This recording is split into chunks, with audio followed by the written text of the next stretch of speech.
جی، آیات کا میں بتا رہا تھا کہ جو آیات آج ہم پڑھیں گے ان میں آیت 155 ہے، آیت 159 ہے، آیت 161 ہے اور آیت 167 ہے۔ 4 آیات انشاءاللہ پڑھیں گے۔ اعوذ باللہ من الشیطان الرجیم۔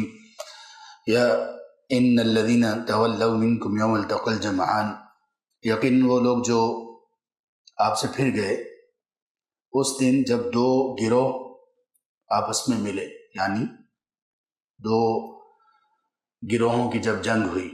انما استزلهم الشیطان، یقیناً ان کو پھسلا دیا شیطان نے، ببعض ما کسبوا، کچھ ان وجوہات کی بنیاد پر جو انہوں نے کمایا، یعنی کچھ خطاؤں کی بنیاد پر۔ وَلَقَدْ عَفَا اللَّهُ عَنْهُمْ، اور یقیناً بلا شبہ اللہ تعالیٰ نے ان سے درگزر کیا، ان کو معاف کر دیا۔ ان اللہ غفور حلیم، بلا شبہ اللہ تبارک و تعالیٰ بہت معاف کرنے والے اور بردبار ہیں، حلیم ہیں۔ ٹھیک ہے بس۔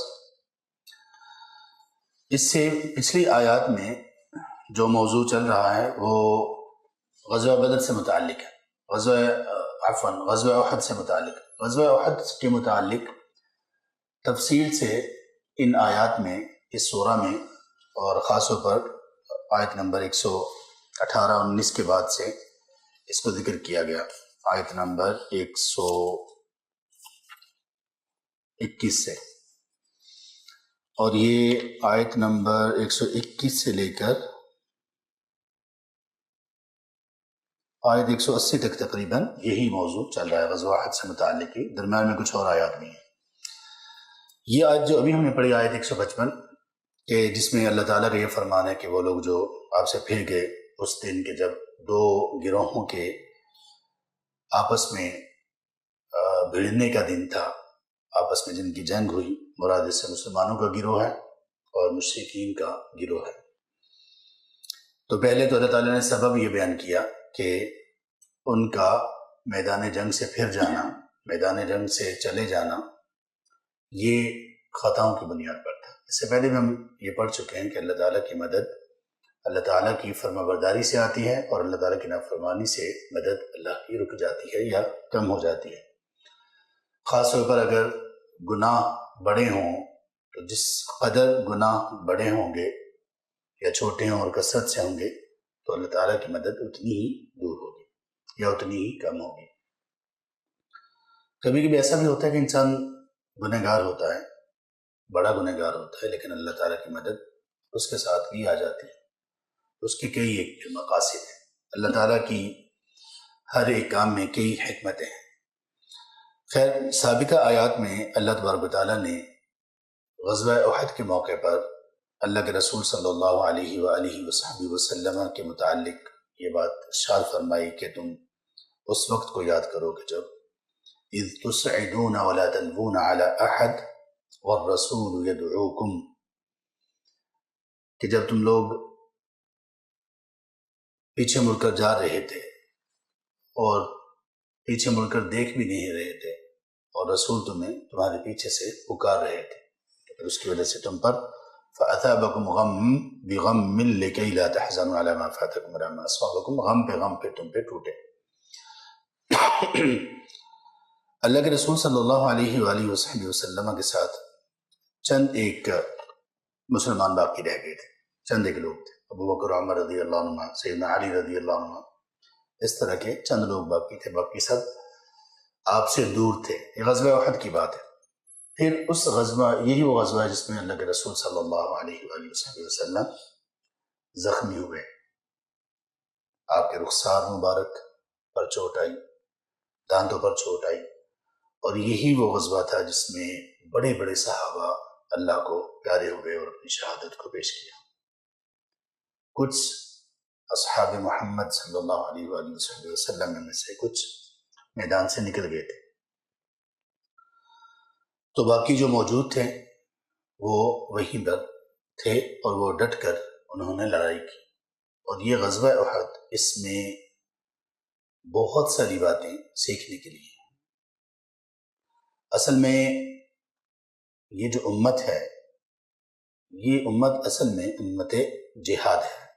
ہمارے نبی رحمت بھی ہیں اور نبی الجہاد بھی ہیں، نبی الملحمہ، جنگوں اور لڑائیوں کے نبی۔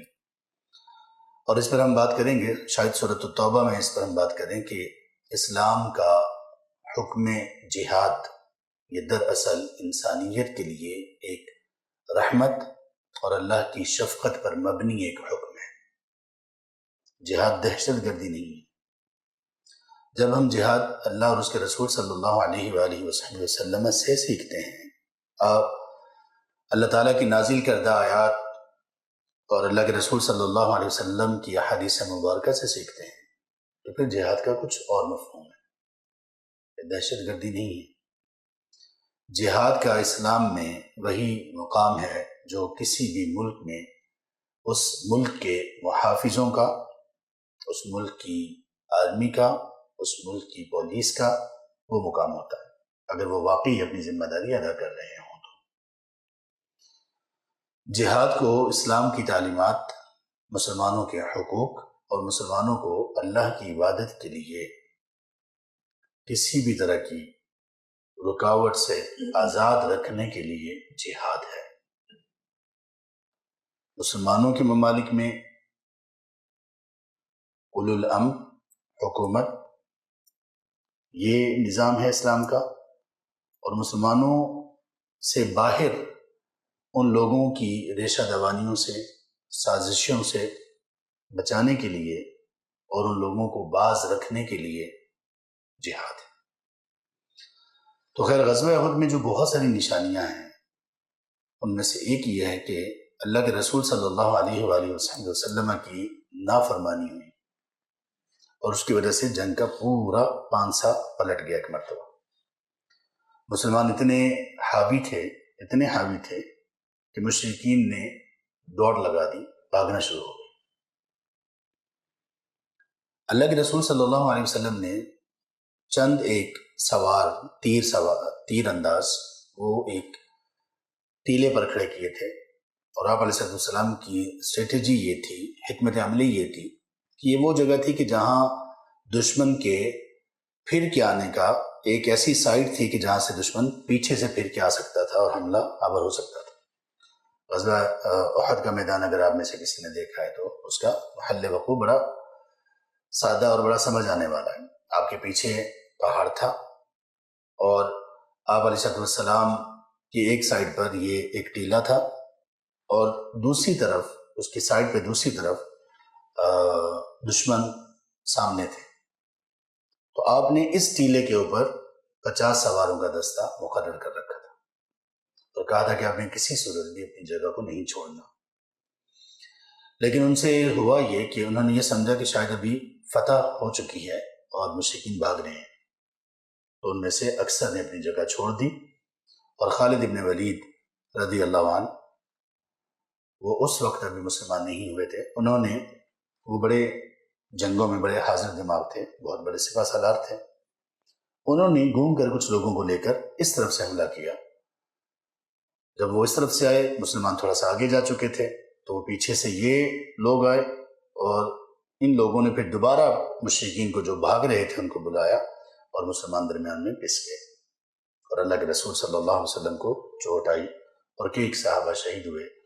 اور ان شہادت پانے والے صحابہ میں سے ایک نوجوان وہ بھی تھے جو مدینہ میں اسلام کے پھیلنے کا باعث اور مدینہ میں اسلام کے پہلے امبیسیڈر اور سفیر تھے، اور کیا بہترین نوجوان تھے، کیا بہترین انداز تھا، اور کیا ہی اللہ کے ولی تھے، سیدنا مصعب بن عمیر رضی اللہ عنہ۔ تو ابھی یہ موقع نہیں ہے ان کی سیرہ کے متعلق ہم بہت زیادہ بات کریں، اللہ اکبر، لیکن یہ بہت زیادہ قرآن پڑھنے والے اصحاب میں سے تھے، قرآن کی بہت تلاوت کیا کرتے تھے، حکمت عملی میں ان کی بہت اعلیٰ تھی۔ تو اللہ کے رسول صلی اللہ علیہ وسلم کے سامنے اپنے جسم کو انہوں نے ڈھال بنا لیا، شیلڈ بنا لیا۔ آپ کی طرف کوئی بھی تیر آتا، تلوار آتی، نیزہ آتا، تو آپ اپنے جسم کو آگے کر لیتے تھے۔ تو ان میں سے تھے، وہ بھی یہاں پہ شہید ہوئے۔ اللہ کے رسول صلی اللہ علیہ وسلم سے ان کی شکل ملتی تھی، تو یہ بات پھیل گئی کہ آپ علیہ السلام بھی شہید ہو چکے ہیں۔ تو بہرحال یہ باتیں پیچھے اللہ تعالیٰ نے بیان فرمائی اور کہا کہ تم میں سے جو لوگ اس دن پھر گئے تو یہ شیطان کے بہکاوے کی وجہ سے تھا۔ اس دن کون سے لوگ پھرے تھے؟ بہت سارے صحابہ میں سے، بہت سارے نہیں، کچھ صحابہ وہ میدان چھوڑ کر چلے گئے تھے۔ میدان چھوڑ کر جانا، میدان جنگ چھوڑ کر جانا، یہ کبیرہ گناہوں میں سے ایک گناہ ہے۔ کبیرہ گناہ، ایسے کبیرہ گناہ جو بندے کو ہلاک کر دینے والے ہیں، ان میں سے ایک گناہ ہے التولی یوم الزحف۔ آپ نے فرمایا اجتنبوا 7 الموبقات، 7 ہلاک کر دینے والے گناہوں سے بچ جاؤ۔ ان میں سے ایک یہ ہے التولی یوم الزحف، التولی یوم الزحف، کہ اس دن پیٹھ پھیرنا جو دن ہو کس کا؟ جنگ کا دن، اس دن پیٹھ پھیرنا۔ الا متحیزا لقتال، اور 2 صورتیں اللہ تعالیٰ نے اس سے مستثنا قرار دی، بلکہ 3 صورتیں۔ میدان جنگ سے وہاں سے پھر جانا، نکل آنا، یہ کبیرہ اور ہلاک کر دینے والے گناہوں میں سے ایک ہے، ماں سوائے 3 استثنائی صورتوں کے۔ 3 ایکسیپشنز ہیں۔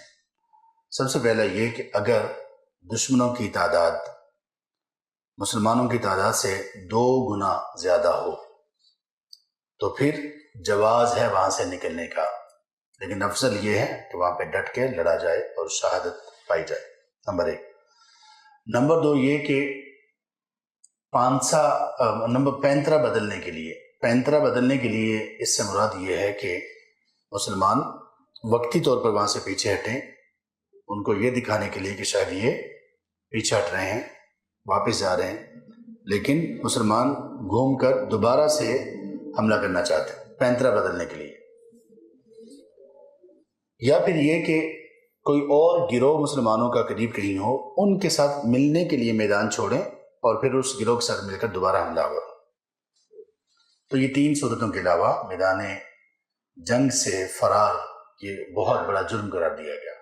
اس سے یہ پتہ چلا کہ یہ جو امت ہے یہ بہادروں، جواں مردوں اور جرت والے لوگوں کی امت ہے، بزدل، ڈرپوک اور جان بچانے کے لیے بھاگ جانے والوں کے لیے نہیں۔ تو اس دن جو لوگ اس میدان سے پھر گئے تھے ان میں کچھ بڑے صحابہ بھی تھے، خاص طور پر ان میں سیدنا عثمان ابن عفان رضی اللہ عنہ بھی تھے۔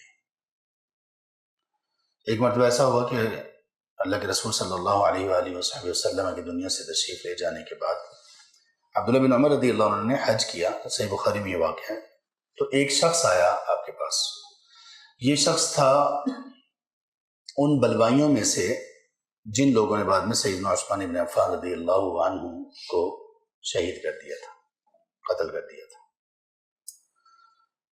مجمع میں بیٹھے ہوئے تھے سیدنا عبداللہ ابن عمر رضی اللہ عنہ، آ کر کہنے لگا کہ کیا آپ کو معلوم ہے کہ عثمان رضی اللہ عنہ بدر میں شریک نہیں تھے؟ ان کا جی ہاں۔ کیا آپ کو معلوم ہے کہ وہ احد سے بھی میدان جنگ چھوڑ کر چلے گئے تھے؟ ان کا جی ہاں معلوم ہے۔ اور کیا آپ کو یہ بھی معلوم ہے کہ وہ بیعت رضوان میں بھی نہیں تھے؟ ان کا جی ہاں یہ بھی معلوم ہے۔ تو اللہ اکبر، یعنی وہ تو تصدیق کروانا چاہ رہا تھا جو الزامات سیدنا عثمان رضی اللہ عنہ پہ یہ لوگ لگاتے تھے اور اس میں عجیب و غریب اس کی صورت بنا دیتے تھے، وہ تو خوش ہو گیا، یہ سارے الزامات عبداللہ بن عمر مان گئے۔ ان کا رکو ادھر آؤ، تمہیں بتاتا ہوں میں کیا ہوا تھا۔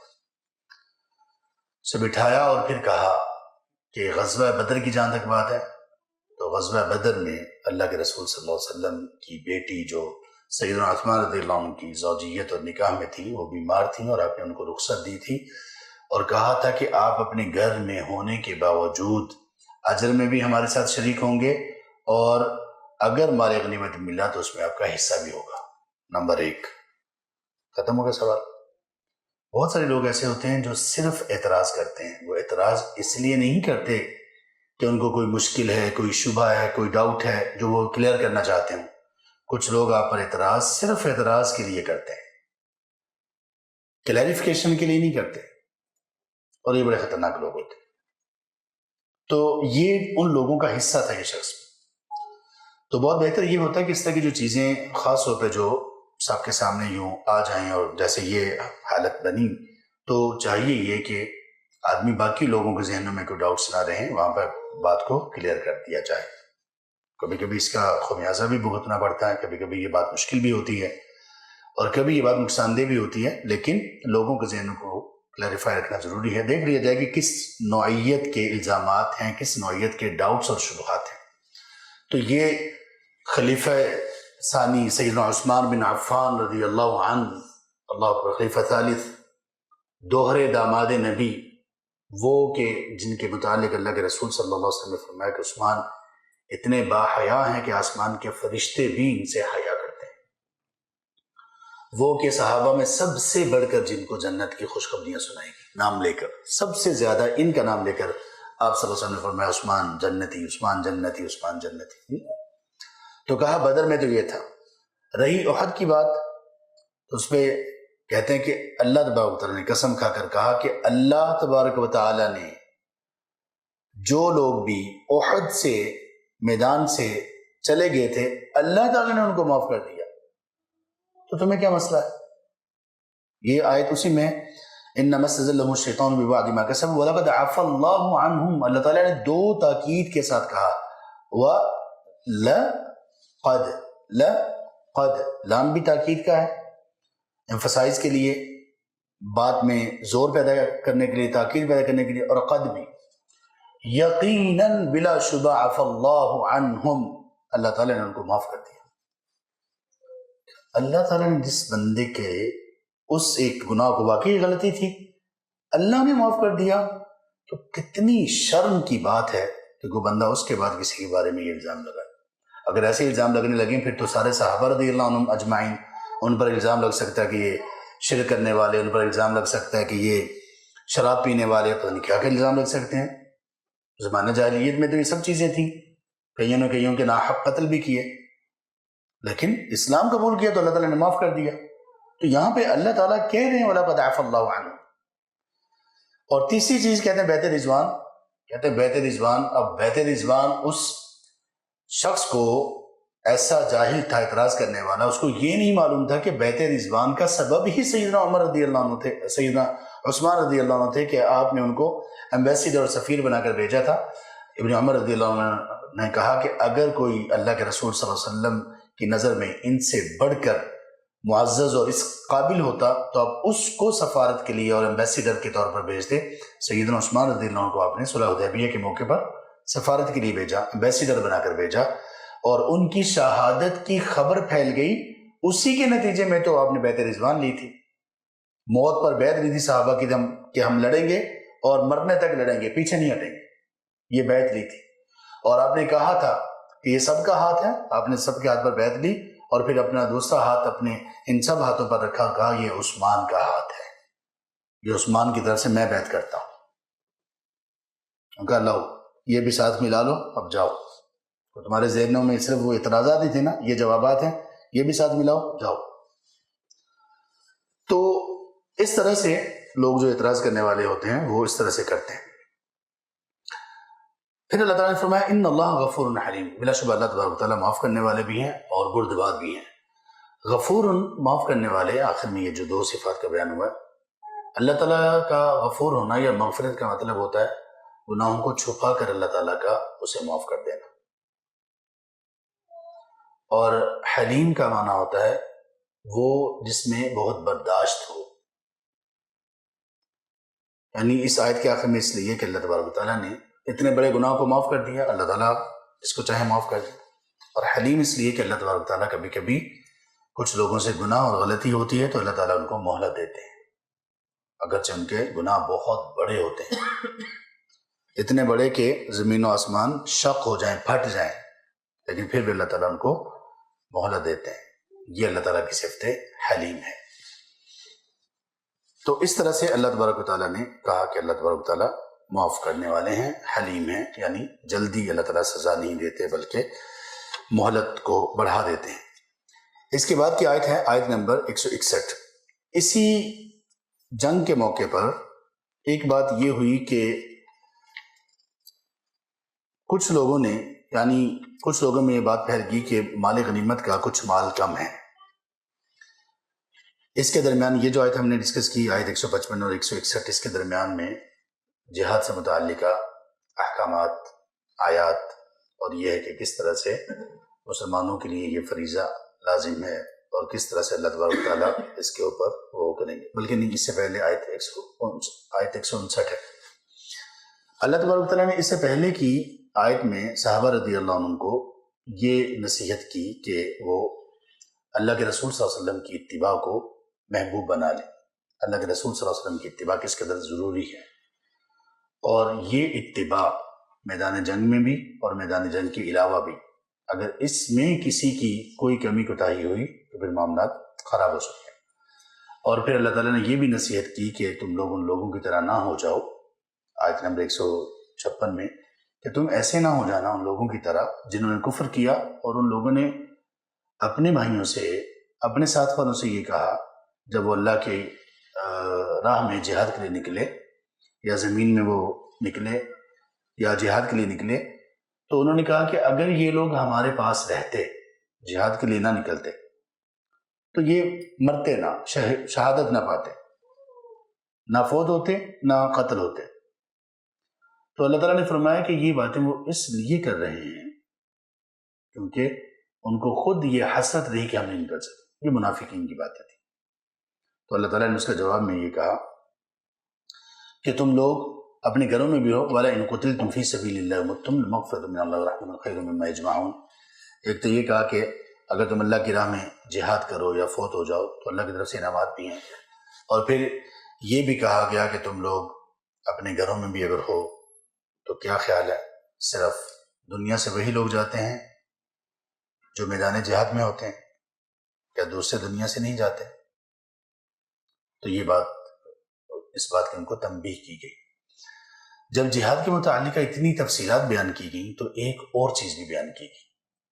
وہ چیز یہ ہے کہ جہاد میں جو لیڈر ہو یا جو ایک عام لیڈر ہو اس کو کیسا ہونا چاہیے۔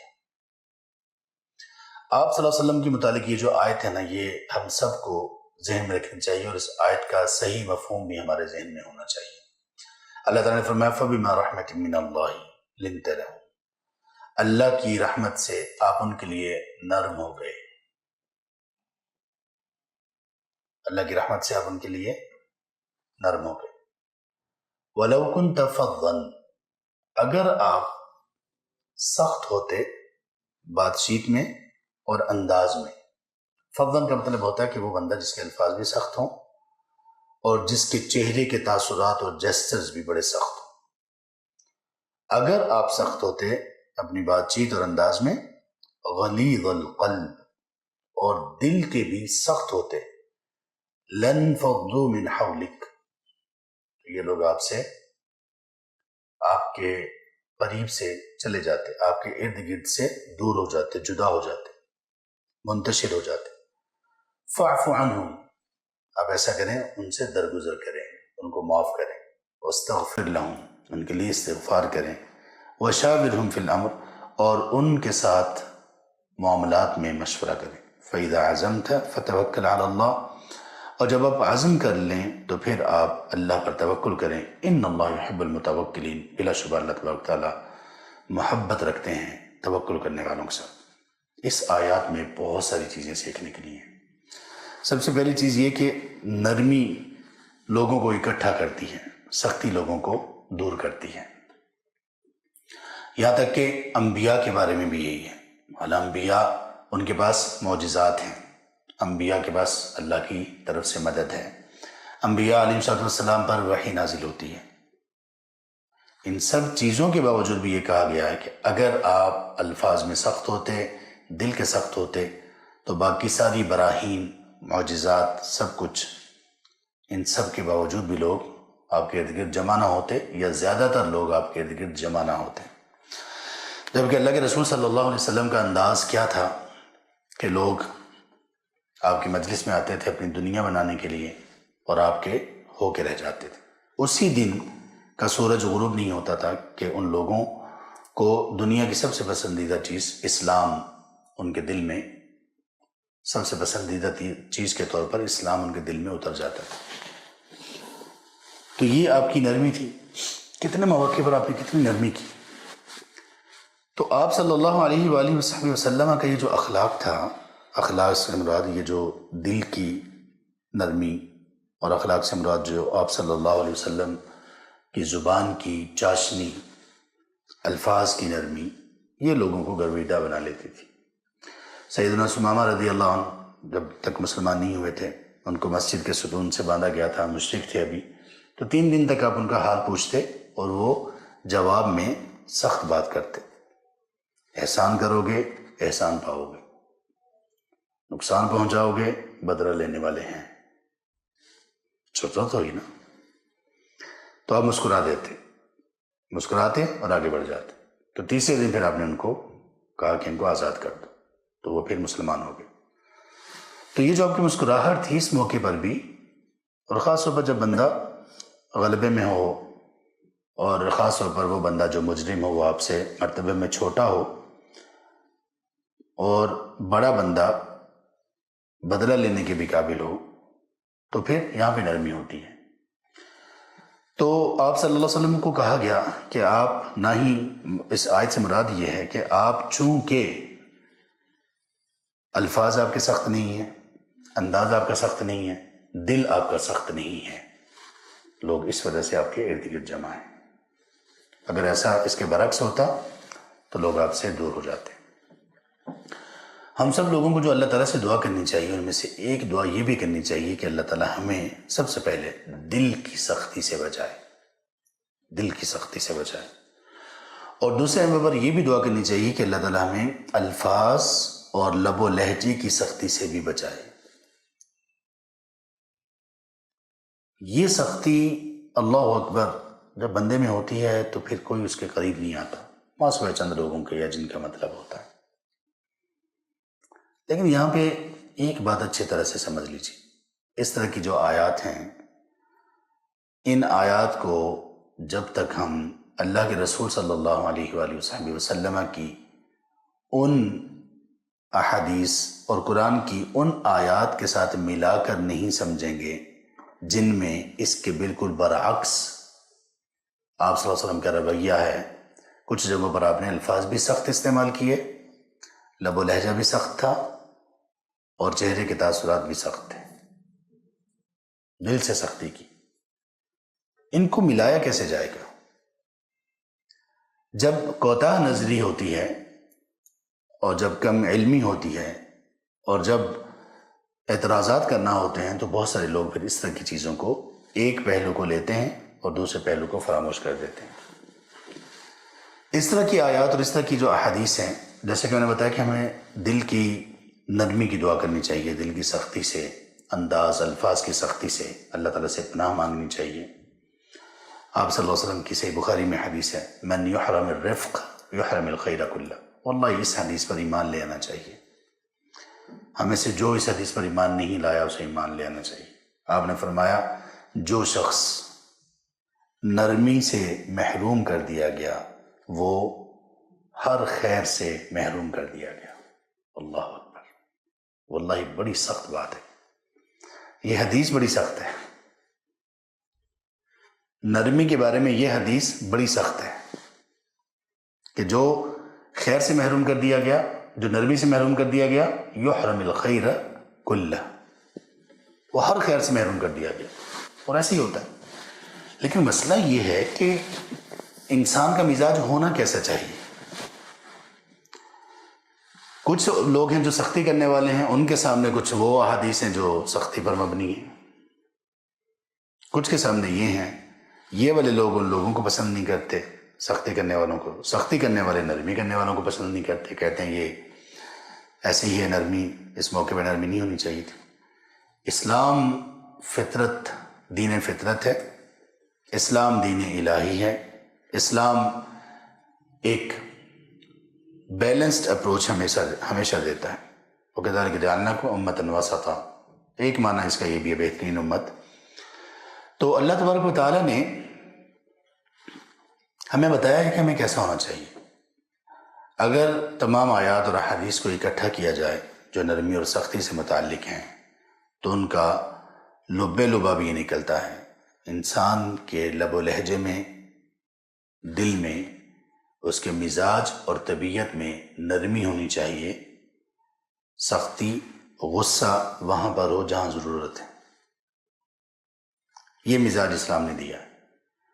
اگر اس کے برعکس ہوا کہ آدمی ہمیشہ سختی کرے اور چند ایک مواقع پر نرمی کرے، یہ مزاج اسلام کا نہیں ہے۔ نمبر ایک۔ نمبر دو یہ کہ کہاں نرمی ہونی چاہیے اور کہاں سختی ہونی چاہیے۔ کچھ لوگ کہتے ہیں سختی ہونی نہیں چاہیے، بچہ اسکول میں بھی وہ ہے نا، مار نہیں پیار، بات تو یہ ٹھیک ہے، مار تو نہیں ہونی چاہیے، لیکن پیار کی حد کیا ہے؟ پیار اگر بگاڑ دے بچوں کو تو بگاڑ بھی دیتا ہے، بڑوں کو بھی بگاڑ دیتا ہے۔ سب سے بڑھ کر پیار کرنے والا اور مہربان کون ہے؟ اللہ تبارک و تعالیٰ۔ تو کیا اللہ تبارک و تعالیٰ سختی نہیں کرتے، غصہ نہیں کرتے؟ اللہ تعالیٰ نے کیا بتایا اپنے بارے میں؟ ان بطش ربک لشدید، آپ کے رب کی پکڑ بڑی سخت ہے۔ الجبار، المتکبر، القہار، واللہ عزیز ذو انتقام، ذو انتقام۔ لعن الذین کفروا من بنی اسرائیل، غضب کا ذکر اللہ تعالیٰ نے کیا۔ تو جب اللہ تبارک و تعالیٰ سے بڑھ کر کوئی مہربان نہیں ہے اور اللہ تبارک و تعالیٰ بھی غصہ کر رہے ہیں، تو اس کا مطلب یہ ہے کہ صرف اگر کوئی بندہ یہ کہے کہ پیار سے دنیا میں سارے کام ہو جائیں گے، یہ قطعاً درست نہیں ہے۔ اگر پیار سے کام ہونے ہوتے تو لوگ اپنے اپنے ملک میں فوج، آرمی، پولیس اور اپنے قانون میں سزائیں سب ختم کر دیتے۔ اسلام میں بھی حدود ہے نا، کسی بندے کو قتل کیا جا رہا ہے، کسی بندے کا ہاتھ کاٹا جا رہا ہے، کسی بندے پہ کوڑے لگائے جا رہے ہیں، کسی کو جیل میں ڈالا جا رہا ہے، سختی ہے۔ سوال یہ پیدا ہوتا ہے کہ کہاں سختی ہونی چاہیے اور کہاں نرمی ہونی چاہیے۔ اپنے گھر میں بھی بندے کا مزاج یہی ہو، نرمی والا مزاج ہو، سختی ہو وہاں پر جہاں پہ واقعی بنتی ہو۔ لوگوں کے ساتھ جو معاملہ ہے اس کا ایک الگ حساب ہے۔ تو چند ایک قواعد، ایک بات میں پہلے ذکر کر چکا ہوں کہ انسان کا مزاج عمومی، ایک مومن کا مزاج کیسا ہونا چاہیے؟ نرمی غالب ہونی چاہیے، اور غصہ اور سختی تب ہو جب ضرورت ہو، ورنہ نرمی غالب ہونی چاہیے۔ اپنے بڑوں کے ساتھ، چھوٹوں کے ساتھ، اپنے دوست احباب کے ساتھ آدمی کو سخت نہیں ہونا چاہیے، یہاں تک کہ لین دین میں بھی سخت نہیں ہونا چاہیے، تجارت میں بھی سخت نہیں ہونا چاہیے۔ اللہ کے رسول صلی اللہ علیہ وسلم نے اس بندے کے لیے دعا فرمائی، رحمت کی، جو بندہ ایزی گوئنگ ہے۔ ایزی گوئنگ کا مطلب ہوتا ہے چیزوں کو چلانے والا، بڑھانے والا۔ یہ نہیں کہ ایک چیز لے کے بیٹھ گیا، دل میں اس کی وجہ سے غضب، غصہ، کینہ، پتہ نہیں کیا کیا اس کے اندر رہتا ہے۔ تو ایسا نہیں، ایزی گوئنگ مطلب چیزیں چلاؤ۔ تو نرمی کے بارے میں ایک چیز یہ ہوگی کہ بندے کی طبیعت نرم ہو اور سختی وہاں پہ کرے جہاں پہ ضرورت ہے۔ دوسری چیز یہ کہ انسان کو شرعی اعتبار سے وہاں پر نرمی کرنی چاہیے جہاں پر انسان کی اپنی ذات کی بات ہو اور اس کی اپنی ذات کو تکلیف پہنچی ہو، وہاں پر نرمی کرنا زیادہ افضل ہے۔ بدلہ بھی لے سکتا ہے، سزا بھی دی جا سکتی ہے، لیکن نرمی کرنا افضل ہے، معاف کر دینا بہتر ہے۔ اللہ کے رسول صلی اللہ علیہ وآلہ وسلم کے متعلق آتا ہے، من انتقم رسول اللہ صلی اللہ علیہ وسلم، آپ نے کبھی بھی اپنی ذات کے لیے انتقام ہی نہیں لیا۔ جس شخص نے آپ کو آپ کی ذات کی حد تک تنگ کیا اور بڑے بڑے لوگوں نے بڑی تکلیفیں دی، آپ نے سب کو معاف کر دیا۔ آپ نے کسی سے انتقام نہیں لیا، معاف بھی کیا، انتقام نہیں لیا۔ ہاں، محمد ابن عبداللہ کو جس نے کوئی تکلیف پہنچائی اسے آپ صلی اللہ علیہ وسلم نے معاف کر دیا، لیکن جس نے محمد الرسول اللہ پر کوئی اعتراض، کوئی ایسی چیز کی یا رسالت اور اس منصب کو کچھ ایسا کہا، تو پھر آپ نے انتقام بھی لیا۔ کچھ لوگ ایسے تھے، آپ صلی اللہ علیہ وسلم نے فتح مکہ کے موقع پر جہاں پر یہ عام اعلان کیا معافی کا، وہاں پر آپ نے یہ بھی کہا کہ فلاں فلاں بندے کو، ان میں ابن خطل بھی تھا، اس کو اگر یہ کعبے کے غلاف سے بھی لپٹا ہو تو اس کو قتل کر دو پکڑ کے۔ تو آپ علیہ الصلوۃ والسلام اپنی ذات کے بارے میں نرم تھے، لیکن جہاں پہ اللہ تعالیٰ کی حدود، اللہ تعالیٰ کا معاملہ ہوتا، دین کا معاملہ ہوتا، تب آپ سخت ہوتے۔ اس کی کچھ مثالیں دیکھتے ہیں۔ آپ علیہ الصلوۃ والسلام کو مارا گیا، تکالیف دی گئی۔ آپ علیہ الصلوۃ والسلام نے فرمایا اوذیت فی اللہ فلا یؤذی احد، مجھے اللہ کی راہ میں تکلیفیں دی گئی، اب کسی کو تکلیف نہ دی جائے۔ اخفت فی اللہ ولا یخاف احد، مجھے اللہ کی راہ میں ڈرایا گیا، اب نہ کسی کو ڈرایا جائے۔ یعنی اپنا انتقام نہیں، لوگوں سے اپنا انتقام نہیں۔ سمامہ رضی اللہ عنہ کو دیکھ لیں، آپ نے معاف کر دیا، کہا آپ چلے جاؤ، آپ کو تو نہیں معلوم تھا یہ مسلمان ہو جائیں گے۔ تو ایسی بہت ساری واقعات ہیں، اپنی ذات کے لیے آپ نے انتقام نہیں لیا۔ ایک موقع پر صحیح بخاری میں حدیث ہے کہ ایک، حالانکہ آپ وہ جہاد کے ایک سفر میں تھے، ایک دیہاتی نے آپ علیہ السلام کے یہاں پہ گلے میں پیچھے کی طرف سے یوں چادر پھینکی آپ کے کندھے پر اور زور سے کھینچا، تو وہ اس چادر کے کنارے سے آپ کی گردن زخمی ہو گئی،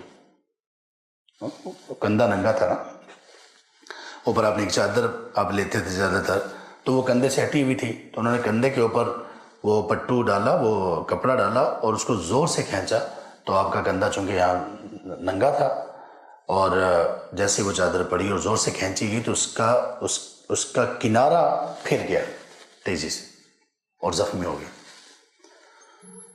اللہ اکبر۔ صحابہ رضی اللہ عنہ بھی ساتھ تھے، وہ تو گردن اتار دیتے، یہ تو بڑی گستاخی، بڑی بے ادبی کی بات تھی۔ یہ تو آپ علیہ السلام نے دیکھا، اللہ اکبر، میرے ماں باپ، ہماری اولادیں، نسلیں، مال و دولت، جسم و جان سب آپ پر قربان ہو۔ فابتسم رسول اللہ، اللہ کے رسول صلی اللہ علیہ وسلم مسکرائے، کہا کیا چاہیے؟ کہا اللہ کے مال میں سے مجھے بھی دیں، کہا دے دو۔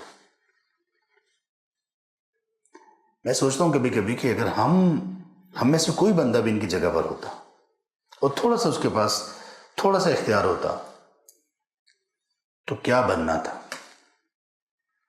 کتنی جگہوں پر ایسا ہوا، یہ ہر ملک کی کہانی ہے، بلکہ گھروں کی کہانی ہے کہ لوگوں نے اپنی ذاتی انتقام کے لیے دل میں بات رکھی اور جب ان کو موقع ملا انہوں نے ذاتی انتقامات لیے، ذاتی انتقام لیے۔ آپ صلی اللہ علیہ وسلم نے ایسا لیا، لیکن اللہ کے دین کی جب بات ہو تو پھر بندے میں سختی ہونی چاہیے۔ اب ہمارا معاملہ نرمی کو لے کر ایسا ہوتا ہے کہ اللہ کے دین، حدود کے معاملے میں بھی ہم نرمی اختیار کرتے ہیں۔ آپ علیہ السلام کی یہ الفاظ اپنی بیٹی کے لیے تھے کہ میری بیٹی بھی اگر چوری کرے گی تو میں ہاتھ کاٹوں گا۔ آپ کے یہ الفاظ سیدنا ابو ذر رضی اللہ عنہ کے لیے تھے کہ یا ابا ذر انک امرؤ فیک جاہلیہ، ابو ذر آپ ایسے شخص ہیں ابھی تک آپ میں جاہلیت ہے۔ کتنے سخت الفاظ۔ سیدہ عائشہ رضی اللہ عنہ کو آپ نے کہا تھا کہ آپ نے ایسے الفاظ کہے ہیں کہ اگر سمندر میں گول دیے جائیں تو کیا ہو جائے؟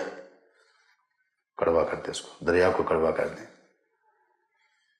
تو ہم نے نرمی کا مطلب یہ سمجھ رکھا ہے کہ لوگ اللہ کی نافرمانی جیسے مرضی کرتے رہیں، غیبتیں ہوں، چغلیاں ہوں، کسی کو آپ غیبت چغلی سے روکیں گے وہ میں بہت سخت ہے، اور جس کے ساتھ آپ مل کر کریں گے غیبت چغلیاں، گل چھڑے اڑائیں گے، کہکے لگائیں گے، کسی کی عزت اچھالیں گے، وہ کہیں گے یار دیکھو نا یہ بہت اچھے دوست ہیں، ہم بہت کلوز دوست ہیں، فلاں کا مزاج بڑا اچھا ہے۔ کیوں اچھا ہے؟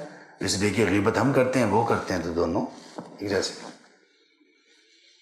تو یہ جگہ ہمیں معلوم ہونی چاہیے کہ کہاں ہمیں سختی کرنی، کہاں سختی نہیں کرنی۔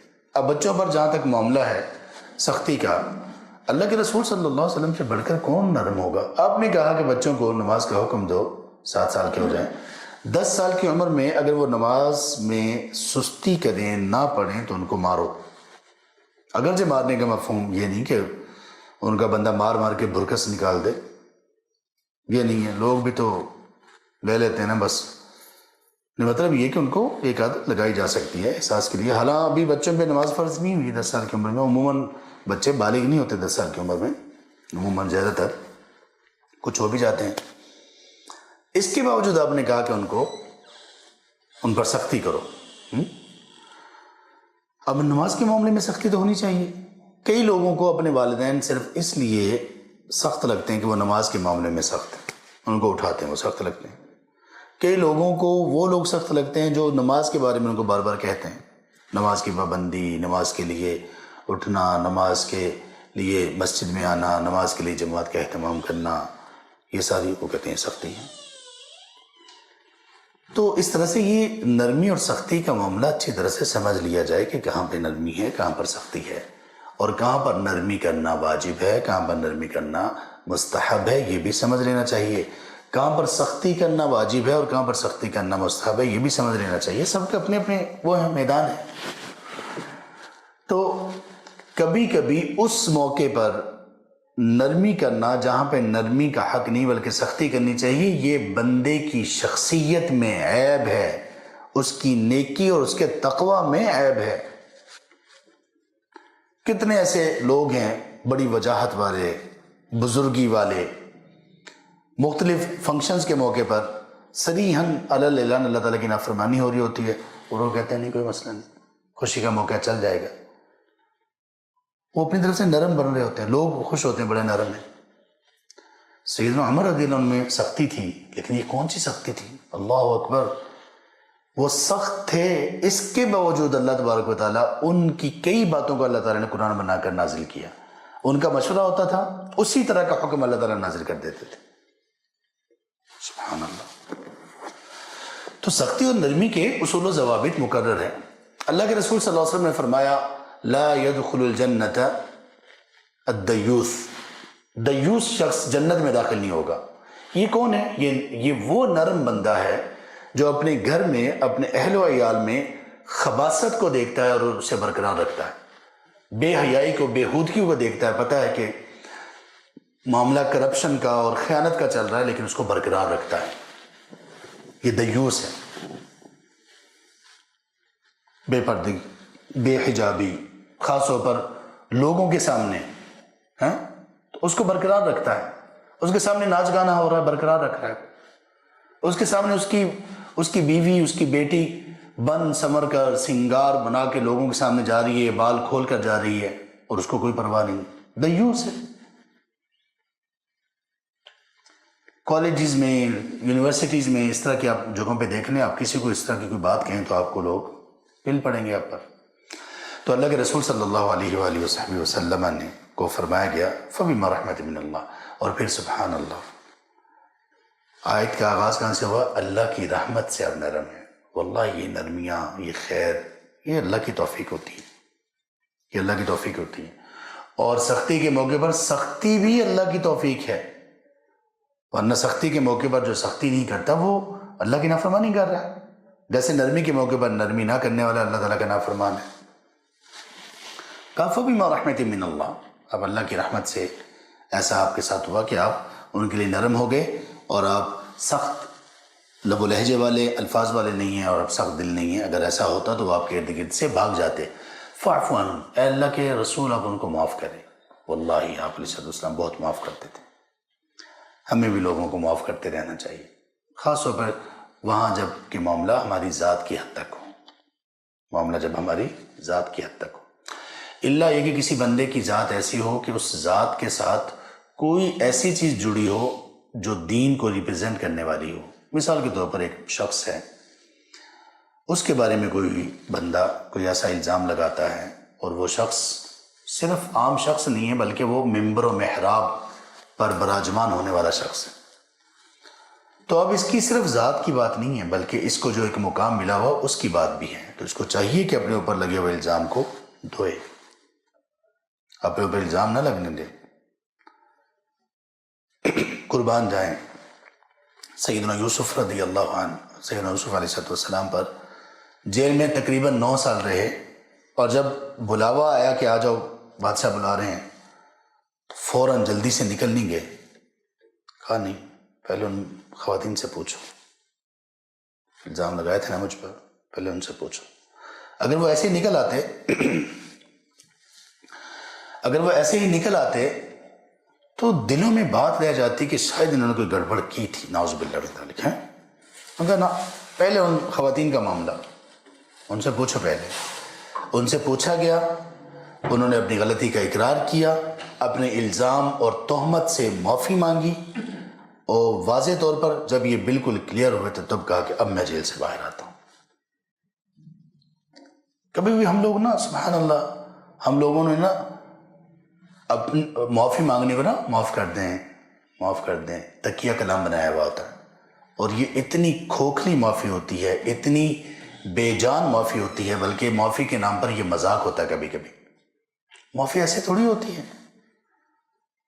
معافی میں اعتراف ہے، معافی میں اقرار ہے، معافی میں ندامت ہے، معافی میں عزم ہے، معافی میں حق واپس کرنا ہے، معافی میں دلجوئی ہے، معافی میں آدمی کے سامنے ریگریشن ہوتی ہے۔ معافی تو بہت بڑی چیز ہے۔ معافی تو جس بندے سے معافی مانگنے اس بندے کے دل میں گھر کر جانے والی چیز ہے، لیکن معافی اپنے حالت پر ہو، معافی اپنی شرائط کے ساتھ ہو، اپنے آداب کے ساتھ ہو۔ معافی مذاق تھوڑی ہوتی ہے۔ کتنے نادان ایسے ہیں وہ ایک دفعہ کہیں گے مجھے معاف کر دیں، اچھا یعنی وہ کہہ یہ رہے ہوتے ہیں کہ میرا حکم ہے مجھے معاف کرو، اصل میں ان کا مطلب یہ ہوتا ہے معاف کر دیں، اصل میں وہ کہہ رہے ہوتے ہیں میں حکم دیتا ہوں مجھے معاف کیا جائے ورنہ تمہاری ایسی کی تیسی۔ وہ پھر ایسی کی تیسی پھیر دیتے ہیں۔ کیسے؟ میں نے معافی مانگی تھی، معافی مجھے معاف کر دیں، ایک مرتبہ میں نے معافی مانگی تھی، میں نے معافی مانگی تھی، میں نے معافی مانگی تھی، میں نے معافی مانگی تھی، میں نے معافی مانگی تھی، میں نے معافی مانگی تھی، کوئی 2 3 4 50 100 سال یہی چلتا رہتا۔ میں نے تو معافی مانگ لی تھی۔ جتنی دفعہ تم یہ کہہ رہے ہو کہ میں نے معافی مانگی تھی، اتنی دفعہ دوبارہ کہہ لو بھائی معاف کر دو۔ جو بندہ، اگر آپ نے کسی بندے کا جرم کیا ہے تو اب تب تک معافی مانگو جب تک وہ معاف نہ کر دے۔ البتہ یہ اس دوسرے بندے کے لیے تعلیمات اسلام کی ہیں، فاعف عنہم، معاف کر دو گا، کوئی بات نہیں، خیر معاف کر دو۔ یہ اس کے لیے تعلیمات ہیں۔ تمہارے لیے جو مجرم ہے اس کے لیے تعلیم یہ کہ تم معافی مانگتے رہو یہاں تک کہ تمہیں معاف کر دیا جائے۔ کبھی کبھی کچھ جرائم ایسے ہوتے ہیں وہ اتنی جلدی ان کو معاف نہیں کیا جا سکتا، بیٹا اس کو اٹھاؤ، وہ کوئی اتنی جلدی نہیں اس کو معاف، مطلب مشکل ہو جاتی ہے معاف کرنا۔ اور خاص طور پر جب بندے کو یہ پتا ہو کہ معافی کے نام کے بعد دوبارہ سے وہ اسی طرح کی شرح آئے گی تو بڑے مسئلے خراب ہوتے ہیں۔ تو اللہ کے رسول صلی اللہ علیہ وسلم سے کہا فاعف عنہم، آپ ان سے درگزر کرو۔ آپ نے درگزر کیا، کتنی مرتبہ کتنی سخت باتیں ہوئیں۔ اس سے بڑھ کر کیا سخت بات ہوگی کہ منافقین کو تو چھوڑ دیں، کچھ آپ کے اصحاب نے، مخلص مسلمانوں میں سے 2-3 لوگوں نے غالباً سیدہ عائشہ رضی اللہ عنہا پر جو تہمت تھی اس میں وہ کسی طرح سے شریک تھے، تھے۔ آپ علیہ السلام نے ان کو معاف کر دیا، فاعف عنہم، آپ نے معاف کر دیا۔ کئی مرتبہ ایسے لمحات پیش آئے۔ آپ کے سامنے ایک مرتبہ ممبر پر تھے، اوس اور خزرج کے لوگوں کی صحابہ تھے، لڑائی ہو گئی۔ آپ اندازہ کریں کیا صورتحال ہو۔ فاعف عنہم، آپ نے معاف کیا ان کو، آپ معاف کرتے تھے ان کو۔ خاص طور پر جب کوئی بشری تقاضوں کے تحت کوئی ایسی چیز ہوتی آپ معاف کرتے تھے۔ فاعف عنہم واستغفر لہم، اور اے پیغمبر آپ ان کے لیے استغفار بھی طلب کیجئے، معافی بھی مانگیے۔ فاعف عنہم سے علیہ نے کہا کہ جو آپ کے حق میں کمی کوتاہی ہوئی آپ ان کو معاف کر دیں، اور جو اللہ کے حق میں ان سے کمی کوتاہی ہوئی آپ ان دعا کریں کہ اللہ تعالیٰ ان کو بھی معاف کرے۔ سبحان اللہ۔ ایک بندے کو لایا جاتا ہے، ایک بندی کو لایا جاتا ہے جن سے بدکاری ہوئی، زنا ہوا، ان کو سزا دی گئی، رجم کیا گیا، ان کے خون کے چھینٹے کسی پر پڑے تو انہوں نے کوئی سخت الفاظ کہے تو آپ نے اس کا گنہگار کا دفاع کیا۔ آپ نے کسی کو شراب کی پینے پر حد لگائی، 1 مرتبہ 2 مرتبہ۔ کسی نے یہ کہا کہ یہ تو لگتا ہے کہ کوئی ایسی کوئی بات کہی کہ اللہ کا دشمن ہے یا اللہ اور اس کے رسول کا نافرمان یا ایسا کچھ، کوئی ایسی بات کی مجھے یاد نہیں ہے۔ تو آپ صلی اللہ علیہ وسلم نے فرمایا اپنے بھائی کے خلاف شیطان کی مدد نہ کرو۔ نہیں، گنہگار ہے، گنہگار کو ذلیل نہ کرو، اس کے گناہ پر اس کو تم نصیحت کرو، شرمندہ کر دو، لیکن جب اس کو سزا مل رہی ہے، جب وہ معافی مانگ رہا ہے، پھر اس کی تذلیل نہ کرو، پھر عار نہ دلاؤ۔ اس سے پہلے عار دلا سکتے ہو، اس سے پہلے کچھ کہہ سکتے ہو لیکن جب اس کو سزا اس چیز کی مل رہی ہے پھر نہیں. وہ کہا تھا سیدنا عمر رضی اللہ عنہ کے بارے میں آتا ہے، وہ خون کے چھینٹے پڑے جن کو رجم کیا گیا تھا، تو ناگواری سے آپ نے کچھ بات کی تو آپ نے فرمایا اس خاتون نے وہ توبہ کی ہے کہ اگر مدینے کے 70 لوگوں کے درمیان توبہ تقسیم کر دی جائے تو ان سے بھی توبہ یہ زیادہ ہو جائے گی. اور مدینے میں اس وقت منافقین بھی تھے، یہود بھی تھے. اللہ اکبر، اللہ اکبر. تو وہ جو گنہگار ہیں نا، ان کو سمجھانا بجھانا اپنی جگہ پر ہے.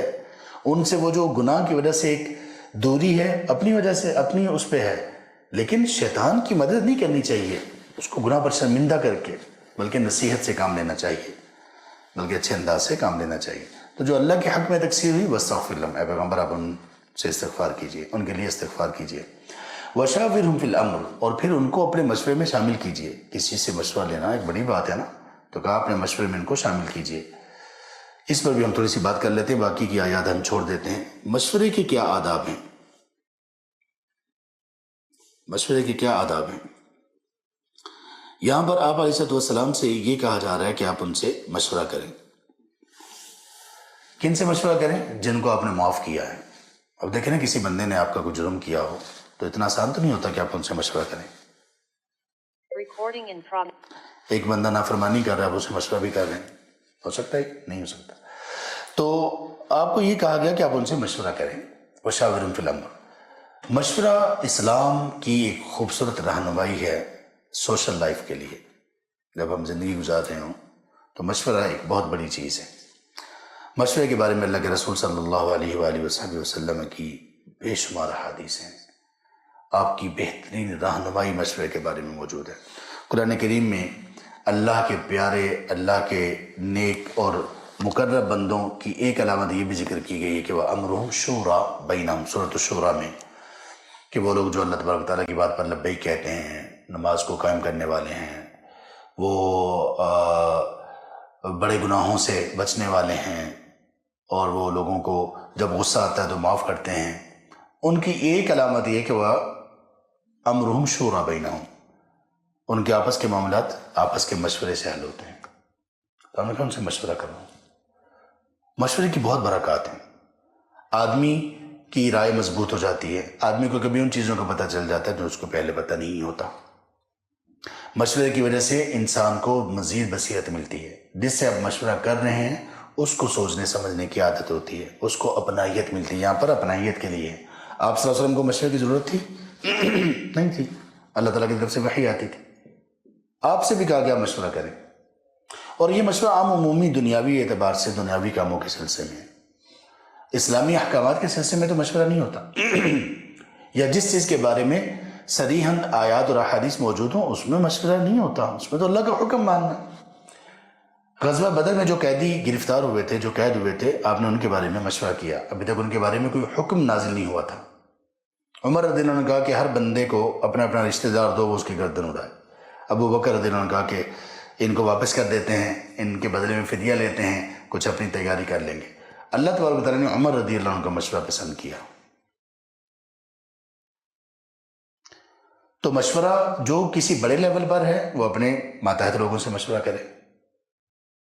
تو مشورہ کرنے سے اپنائیت ہوتی ہے، وسعت ہوتی ہے، بصیرت بڑھ جاتی ہے، کئی آپشنز سامنے آ جاتے ہیں، بات کو آگے بڑھانا آسان ہوتا ہے، عمل کرنا آسان ہوتا ہے، کام کو بہترین طریقے سے کیا جا سکتا ہے. مشورے کے آداب کیا ہیں؟ پہلے یہ بتائیں کہ مشورہ اسلام میں جب بھی ہم نے کوئی کام کرنا ہو دو چیزیں ہوتی ہیں. ایک ہے مشورہ اور دوسری چیز کیا ہے؟ استخارہ. کون سی چیز پہلے ہوتی ہے؟ مشورہ پہلے کر لیں یا استخارہ پہلے کر لیں، صورتحال کو دیکھ کر آپ دونوں میں سے کوئی چیز پہلے کر سکتے ہیں.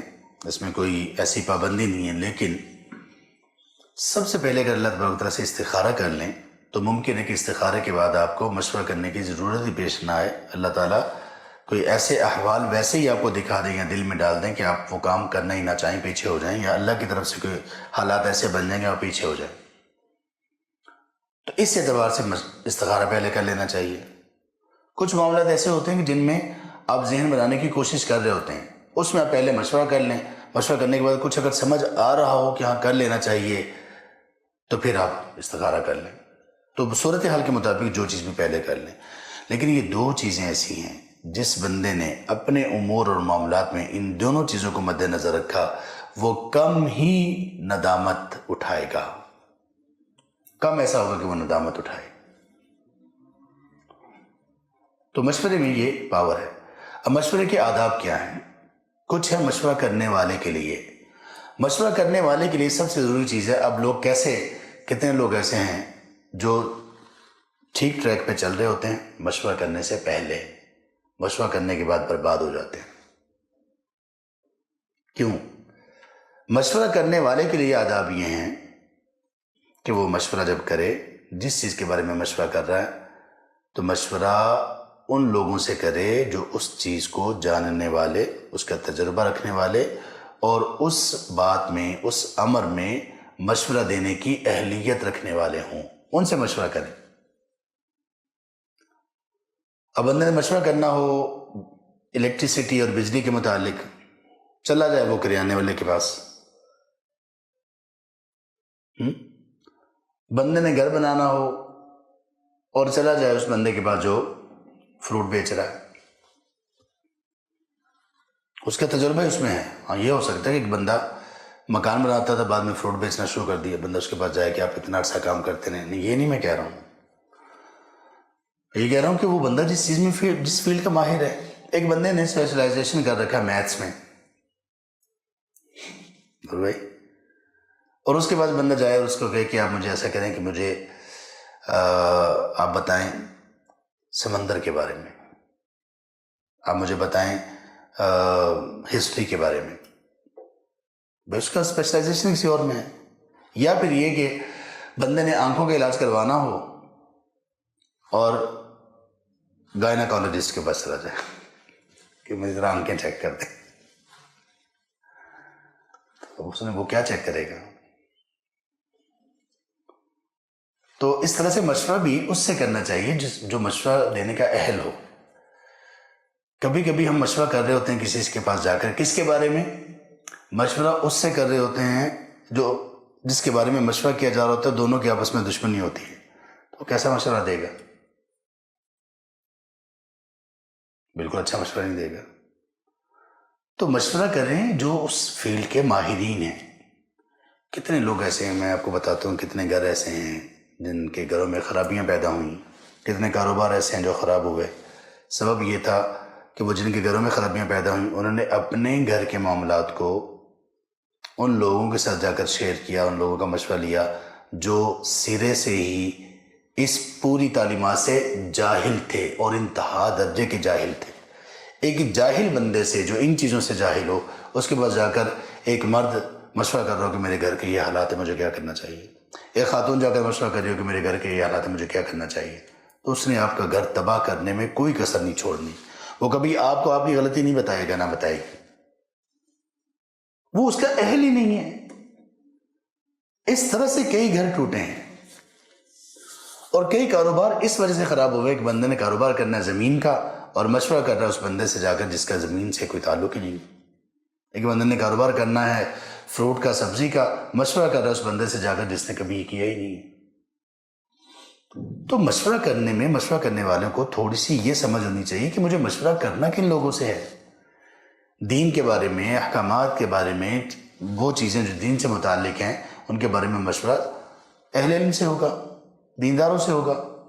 دعویٰ کے متعلق مشورہ جو ہے نا وہ ایسے لوگوں سے ہوگا جو اس فیلڈ میں کچھ ان کا کام ہوگا۔ سفر کرنے سے متعلق مشورہ ایسے لوگوں سے ہوگا جو سفر کرتے رہتے ہیں۔ ہمارے اسامہ بھائی ہیں، یہ ہمارے سفر کے اور آنے جانے کے اور کہاں پہ کیا چیز اچھی ملتی ہے کھانے پینے میں، اس کے ماشاءاللہ امیر ہیں ہمارے۔ تو اس لیے ہر بندے سے اس کی فیلڈ کے مطابق مشورہ کریں۔ نمبر ایک یہ مشورہ کرنے والے کے لیے۔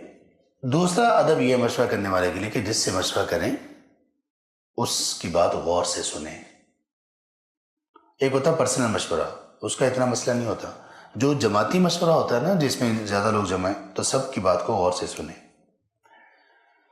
اچھا، کچھ چیزیں مشورہ دینے والوں کو بھی اپنے ذہن میں رکھنی چاہیے۔ بہت ساری جگہوں پر معاملات میں خرابی آئی ہے مشورے کے بعد۔ کیوں؟ اس کا ایک سبب یہ ہوا کہ مشورہ دینے والے نے یہ سمجھا کہ جو میں مشورہ دوں گا اسے مانا جانا چاہیے، جس نے نہ مانا ایسے کی تیسے۔ تو مشورہ دینے والے کو قطعاً یہ بات ذہن میں نہیں رکھنی چاہیے کہ اسے مشورہ دینا چاہیے، اسے یہ کرنا چاہیے، قطعاً یہ ذہن میں اس کے نہ آئے، نہ وہ ذہن میں رکھے کہ میری بات مانی جائے۔ مشورہ آپ دیں اور پورے اخلاص کے ساتھ دیں، جو بہتر سے بہترین چیز ہے آپ اس کے مطابق دیں، لیکن یہ ذہن میں نہ رکھیں کہ مشورہ آپ مانیں گے، میرا مشورہ مانا جائے گا۔ اور جو مشورہ کرنے والا شخص ہے اس کو بھی یہ چاہیے کہ وہ سب کے مشورے سن کر جو بات سب سے بہترین لگے، وہ کسی نے بھی کہی ہو، اس کے مطابق کرے۔ تو مشورہ دینے والے کو یہ چاہیے کہ میں نے صرف مشورہ دینا ہے، باقی جو کام کرنا ہے وہ جو سربراہ ہے، ذمہ دار ہے، جو بڑا ہے، اس کی پھر آگے مرضی ہے، وہ آگے پھر اس کا معاملہ ہے، وہ اس پر عمل کرے یا نہ کرے، اس کو وہ بات اچھی لگتی ہے یا نہیں لگتی، اس کی بات۔ اگر کبھی ایسا ہو کہ کسی بندے نے مشورہ دیا، 2-3 لوگوں سے بندے نے مشورہ کیا، مثال کے طور پر ایک گھر کے 2-3 افراد ہیں، ان سے مشورہ کیا گھر کے سربراہ نے، ایک نے مشورہ دیا کہ ایسے کر لیں، دوسرے نے مشورہ دیا ایسے کر لیں۔ جس بندے کی بات مانی گئی، اس مشورے کے بعد جس کی بات مانی گئی نقصان ہو گیا، اب وہ پہلے والا بندہ یہ نہیں کہہ سکتا دیکھا نا میرا مشورہ نہیں مانا تھا نا، اور کرو مشورہ اس سے۔ یہ مشورے کے آداب کے منافی ہے، مشورے کے آداب کے منافی ہیں۔ آپ کا کام ہے مشورہ دے دیں خیر خواہی کے ساتھ، آپ کا مشورہ نہیں بھی مانا گیا دل کھلا رکھیں، یہ تو تنگ دلی کی بات ہے کہ میرا مشورہ کیوں نہیں مانا گیا۔ اسی طرح سے مشورہ دینے والے کو، اگر آپ سے کوئی مشورہ، بہت سارے لوگوں سے مشورہ کیا، آپ سے اگر مشورہ نہیں کیا تو آپ کا دل اتنا تنگ نہیں ہونا چاہیے کہ مجھ سے پوچھے ہی نہیں۔ بھائی کسی نے آپ کو سمجھا کہ آپ سے یہ بات نہیں پوچھنی چاہیے تو کوئی مسئلہ نہیں، آپ کیوں اس پہ پریشان ہو رہے ہیں؟ تو اللہ کے رسول صلی اللہ علیہ وسلم کو یہ کہا گیا کہ وَشَاوِرْهُمْ فِي الْأَمْرِ، آپ ان سے مشورہ کریں۔ مشورہ کے بارے میں ایک بات ہے سبحان اللہ، جن سے مشورہ کیا جائے وہ ذہن میں یہ اللہ کے رسول صلی اللہ علیہ وسلم کی حدیث رکھ لے۔ آپ نے فرمایا المستشار مؤتمن، یہ 2 الفاظ ہیں، ذہن میں رکھ لیں۔ واللہ بہت سارے لوگ ایسے ہوں گے جو مشورہ غلط دینے کی وجہ سے پکڑے جائیں گے۔ فرمایا المستشار المؤتمن، المستشار مؤتمن، جو جس بندے سے مشورہ کیا جا رہا ہے وہ امانت دار ہے، اسے اپنی امانت کو، یعنی یہ مشورہ امانت ہے، اس کا حق ادا کرنا چاہیے، اس کو امانت سمجھ کر مشورہ دینا چاہیے۔ مشورہ کرنے والا امین ہے، بہت بڑی بات ہے۔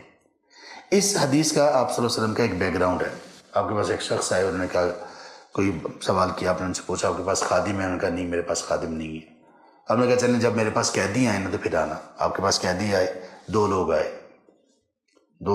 آئے تو ان کو بھی آپ صلی اللہ علیہ وسلم نے بلا لیا۔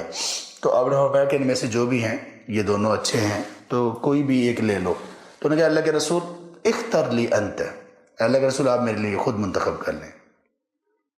سبحان اللہ، قربان جائیں۔ آپ صلی اللہ علیہ وسلم نے فرمایا المستشار مؤتمن، آپ نے فرمایا مشورہ جس سے کیا جاتا ہے وہ امین ہوتا ہے۔ تو آپ نے فرمایا میرے خیال میں آپ کے لیے یہ اچھا ہے، اس کو لے جاؤ۔ اور اس کا یہ نماز پڑھنے والا ہے تو اس کے متعلق میری خیر کی وصیت کو قبول کرو، یعنی اس سے اچھا سلوک کرنا، اس سے اچھا سلوک کرنا۔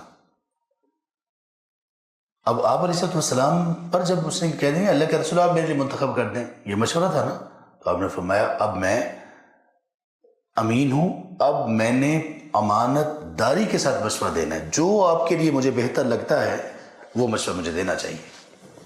اگر ہم نے کسی کو جانتے بوجھتے ہوئے اچھا مشورہ نہ دیا تو یہ جرم ہوگا، یہ دھوکے میں آئے گا۔ کس میں آئے گا؟ یہ دھوکے میں آئے گا اگر آپ نے جانتے بوجھتے ہوئے کسی کو اچھا مشورہ نہ دیا۔ اس کے بعد جب وہ خادم کو لے کے چلے گئے تو ان کی بیوی نے کہا سبحان اللہ رضی اللہ عنہا، انہوں نے اس شخص سے کہا، ان کا نام بھی بلکہ آتا ہے ابو الہیثم بن تیہان، ان کی بیوی نے کہا کہ اللہ کے رسول صلی اللہ علیہ وسلم نے آپ کو جو یہ خادم کے بارے میں نصیحت کی ہے نا، آپ اس کا حق تب تک ادا نہیں کر سکتے جب تک آپ اس کو آزاد نہ کر دیں۔ انہوں نے کہا کہ جاؤ تم آزاد ہو۔ آپ صلی اللہ علیہ وسلم کو جب یہ پتہ چلا تو آپ نے اس موقع پر یہ کہا تھا کہ اللہ تعالیٰ نے کوئی نبی نہیں بھیجے دنیا میں، نہ کوئی خلیفہ بھیجا، کوئی بھی شوہر بھی ایک اعتبار سے خلیفہ ہے، ایک گھر کا اس کا وہ ہے نا سربراہ ہے۔ فرمایا کہ اس کو 2 رازدان اللہ تعالیٰ دیتے ہیں، کہ پیچھے ہم پڑھ چکے ہیں نا، اس حدیث کو ڈسکس کیا ہم نے، 2 رازدان، ایک رازدان وہ ہوتا ہے جو اسے اچھائی کا حکم دیتا ہے، برائی سے روکتا ہے، اور دوسرا اس کے برعکس ہوتا ہے۔ تو آپ نے اس کی بیوی کی اس مشورے پر اور اس پر کہ آپ اللہ کے رسول صلی اللہ علیہ وسلم کی اس پہ تب تک نہیں پا سکتے جب تک آپ اس کو آزاد نہ کر دیں، یعنی آپ نے اتنی تاکید سے کہا ہے، تو آپ صلی اللہ علیہ وسلم نے اس موقع پر یہ حدیث پھر پڑھی۔ تو یہ مشورے کے کچھ آداب تھے، اور جب بندہ مشورہ کر لے، مشورہ کرنے کے بعد استخارہ بھی کر لے، تو پھر کیا کرے؟ فَإِذَا عَزَمْتَ فَتَوَكَّلْ عَلَى اللَّهِ۔ اب یہ تو تھی ہماری حد تک بات، استخارہ ہمارے اختیار میں تھا، مشورہ ہمارے اختیار میں تھا۔ اب اس کے بعد بندہ ہر چیز اللہ تعالیٰ کے سپرد کر دے، یا رب اب جو میری دسترس میں تھا میں نے تو کر لیا، آپ سے مشورہ بھی کر لیا، اے اللہ اب تیرے اوپر بھروسہ کر کے میں یہ کر رہا ہوں۔ یعنی اپنی ذہانت، اپنے لوگ، مشورہ اور یہ ان چیزوں پر تکیہ نہ کرے، تکیہ اور توکل اللہ پر کرے۔ ان اللہ یحب المتوکلین، اور اللہ تبارک تعالیٰ ایسے توکل کرنے والوں سے محبت رکھتے ہیں۔ کون سے توکل کرنے والے؟ جو توکل سے پہلے پورا اپنی ذمہ داری کو ادا کرتے ہیں۔ توکل کا یہ مطلب نہیں ہے بندہ جو اسے کرنا چاہیے وہ نہ کرے اور کہ میرا توکل ہے، یہ توکل نہیں، یہ حماقت ہے۔ آپ علیہ السلام کے پاس ایک شخص آئے، آپ نے دیکھا کہ انہوں نے اپنے اونٹ کو ایسے ہی چھوڑ دیا اور اندر آ گیا۔ آپ نے فرمایا اپنے اونٹ کو باندھو، انہوں نے کہا اے اللہ کے رسول میں نے توکل کیا۔ آپ نے فرمایا پہلے اس کا گھٹنا باندھو پھر توکل کرو، پہلے اس کا گھٹنا باندھو پھر توکل کرو، یعنی جو آپ کے ذمہ کام ہے نا وہ پہلے کرو۔ ایک بندے کی قیمتی چیز ہے، وہ کہتا ہے میں اس قیمتی چیز کی حفاظت نہیں کروں گا، کسی لاکر شوکر میں یا کچھ ایسی جگہوں پہ نہیں رکھوں گا، میں نے توکل کیا۔ نہیں، یہ توکل نہیں ہے، یہ نادانی ہے، بے وقوفی ہے۔ آپ اسے حفاظت میں رکھیں جو قیمتی چیز ہے، اس کے بعد پھر توکل اللہ پر کریں کہ یہ جو میں نے اس کو حفاظت میں رکھا ہے اس کی وجہ سے چیز نہیں بچے گی، بلکہ اللہ بچائیں گے تو بچے گی، لیکن یہ کام کرنا ضروری ہے۔ تو کہا جب آپ کسی چیز کا عزم کر لیں فتوکل علی اللہ۔ اس کا مطلب کیا ہے؟ کسی چیز کا عزم کر کے جب اللہ پر آپ توکل کریں گے تو اس راستے میں اگر تھوڑی بہت کوئی کمیاں کوتاہیاں، کوئی مشکلات، کوئی ایسی چیز آئے گی تو آپ پریشان نہیں ہوں گے۔ اللہ پر توکل کرنے والے لوگ پریشان نہیں ہوتے۔ اللہ پر توکل کرنے والے لوگوں کو پھر یہ خوشخبری ان کے سامنے ہوتی ہے، ان اللہ یحب المتوکلین۔ اور یہ اللہ کے ساتھ تعلق کا ایک بہت بڑا مظہر ہے کہ بندہ ہمیشہ دل میں یہ سوچے اللہ پر توکل ہے، اللہ پر میرا بھروسہ ہے۔ اگر ہم دنیا میں کسی پر بھروسہ کرتے ہیں تو کبھی کبھی بہت بھروسہ کر لیتے ہیں نا۔ کوئی بندہ ہمیں کہتا ہے اب بے فکر ہو میں آپ کے ساتھ ہوں، تو کبھی کبھی کسی کا ساتھ ہمیں کتنی تسلی دیتا ہے نا، ہم کتنا اس پر ریلائی کرتے ہیں۔ اور یہی اگر اللہ پر توکل کریں تو یہ سارے معاملات بہتر ہو جائیں گے۔ اللہ تبارک و تعالیٰ ہمیں عمل کی توفیق نصیب فرمائے، باقی انشاءاللہ یاد کر لیں۔